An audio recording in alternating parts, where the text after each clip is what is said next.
I wanted to have a quick talk about Inoue's fight coming up with Tapalas here. All right. You know, I'm looking through, and I wanted to kind of refresh my memory because I am in my 30s now. I'm getting a little older. My memory's not quite as sharp as what it used to be. Still pretty fucking good, but not quite what it used to be. All right. Um, so I'm looking through lists on the internet of, and some of my old books prior to having an internet that kind of give me a rough idea of the great flyweights and bantamweights throughout boxing history. Now, a lot of them, Jimmy Whitell, Frankie Gennaro, some of these guys, they were before film, so it's not fair to compare them to Inoue. They had 45 fights in 1 month and won 43 of them by knockout, allegedly, right? And that's why I don't like when the historian card, as I like to call it, gets played in boxing.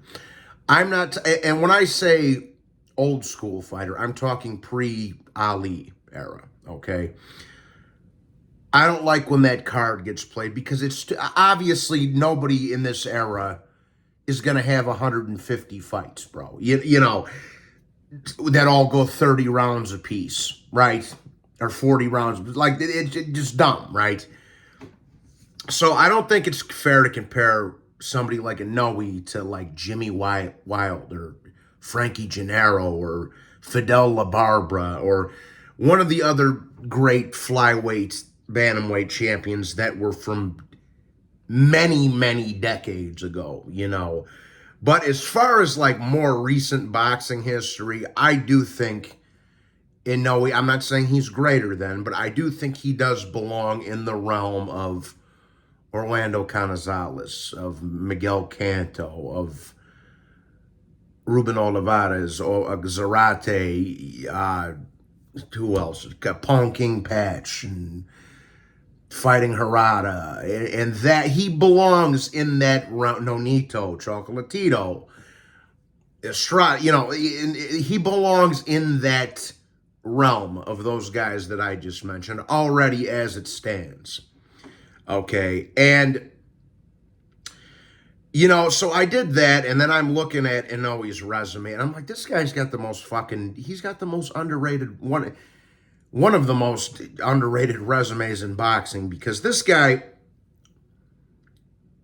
he's not only is he a hell of a lot of fun to watch, and he's a knockout machine, but,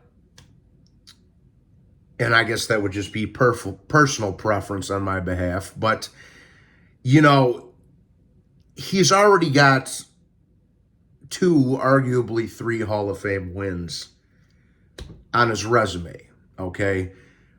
2 from Nonito Donaire and 1 from Omar Narvaez. Now, Omar Narvaez isn't in the Hall of Fame yet, but I believe he was on the voters ballot to get into the Hall of Fame. So already, at 30 years old, he's got 3 Hall of Fame wins under his resume. He's a 4-weight champion, okay? One of those weights, he collected all the titles and won undisputed. Excuse me. Oh, I got an itch. Anyways, so that already puts him up there, right? Now, I have to talk about the Fulton fight briefly, okay? Because I don't think people really understand how great of a win that was. Fulton, and I thought Figueroa edged the fight out against Fulton, admittedly.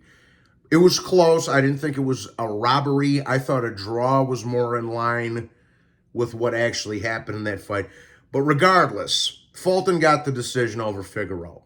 He was an undefeated 2-belt unified champion. Inoue did not take a tune-up. He did not take a Mando after winning undisputed at bantamweight. He didn't take a tune-up. He didn't fight a mandatory. He dropped all the belts, jumped up, went right for the head of the snake, and chopped Fulton up in his first fight in the weight class. He beat the consensus #1 dude in that weight class that was an undefeated unified champion in his first fight in the weight class. Okay? Now, that's unprecedented shit. And when you look at Inoue's resume as a whole, you already got Fulton on there, which I just discussed briefly at least. 2 wins over Nonito Donaire, who himself is an ATG and a Hall of Famer. Omar Narvaez was, I would imagine at some point, might get into the Hall of Fame. And then you got Manny Rodriguez and Maloney. Now, at the time Inoue fought both of them, they were both in the top 5 at bantamweight. And those wins have aged well because both Maloney and Manny Rodriguez have went on to win another belt after Inoue defeated them. Okay? So, I'm going to wrap it with, and another thing is this. As far as the Tapales fight goes, we got coming up in a few days, right? Tapales is a good fighter.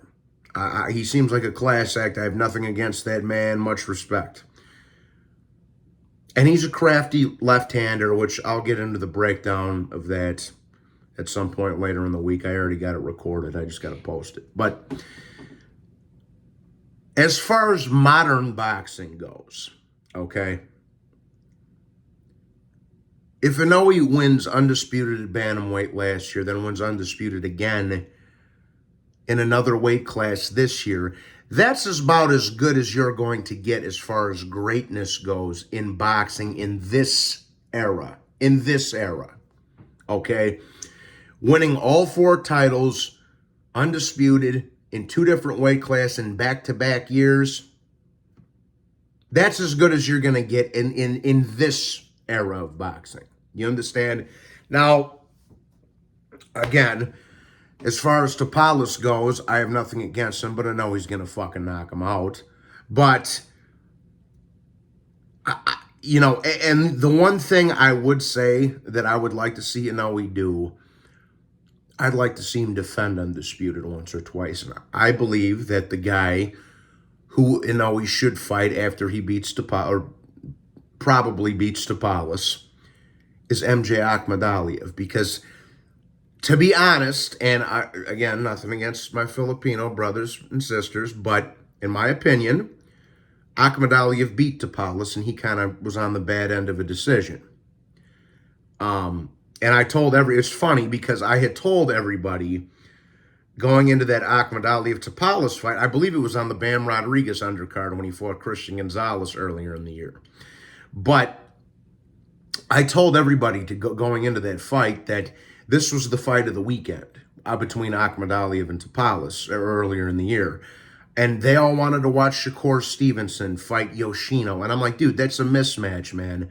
Watch this fight. Johnny was trying to prog him in this direction, but they wanted to go to watch Shakur Stevenson. I'm like, what the? And then after the fight, I'm like, did you guys see it? And they're like, no, we watched Shakur. And I'm like, what the fuck is the matter with you, bro? So I'd like to see Inoue defend undisputed once or twice, personally. Now, let's talk about something else. Should Inoue beat Tapales, and he tries to go up to featherweight to win a title in a 5th weight class? If Inoue is successful in winning, I don't care if he loses his next 3 fights after this, but if Inoue, well, obviously I care because I'm a fan of the guy, but you know what I mean. If Inoue is successful going up to 126 and wins at least 1 title, that's going to put him in a very, very, very prestige category of guys who have won weight titles in 5 different weight classes. Now, given you couldn't do this, and this is why I brought up some of the old school shit. You couldn't do this in the old days because there wasn't as many weight classes. So that's why I kind of kept it more modern boxing history. He would be in a category with Tommy Hearns, Sugar Ray Leonard, Oscar De La Hoya, Floyd Mayweather, and Manny Pacquiao, for a guy that won titles in 5 different divisions. he would be the 6th guy to do that with the other 5 names I just mentioned. That is fucking all-time great status, people. I don't care what anybody has to say. And like I said earlier in the video, that's as good as you're going to get in this era that we're in currently of boxing, as far as greatness goes. And I know I've talked about this with several friends on the Twitter and elsewhere. The word great gets thrown around too often. I've heard Teddy Atlas talk about this. I've heard Joe Tessitore talk about this. I've heard Steve Kim talk about this, and Mario Lopez. Salute to both of them. Heard a lot of guys talk about this. The word great gets thrown around too often. In all sports, to be honest with you these days, but especially in boxing. Tank Davis isn't great. Shakur Stevenson is not great. Ryan Garcia is not great. Okay? Lomachenko is borderline great. He probably should be considered great because he beat Haney and got robbed out of his undisputed, but that's another story. Usyk is great. Oh, Jesus, I'm drooling. But anyway, the word great should not be lost on Inoue, because in a convoluted sport where a lot of bullshit information and false narratives get tossed around like a fucking hot potato, Inoue truly is an ATG. And after he beats Tapales, like I say, I think he's already there, but that's just another layer of the onion to throw on there, so to speak. So just wanted to make a quick video about Inoue and why I truly think that dude is an all-time great, or at least on his way to becoming one, if he's not already there yet. That being said, please be sure to hit the like button and subscribe. I hope you enjoyed the video. God bless you. And we got the big Saudi Arabia card coming up next week. And I'm hoping that I have the day after Christmas off of work, so I'm able to do a live stream on the Inoue Tapales fight. With that being said, guys, please be sure to hit the like button and subscribe if you're new to the channel. God bless you all, and I hope everybody's having a lovely weekend and a lovely Christmas season. Salute, everybody. Take care.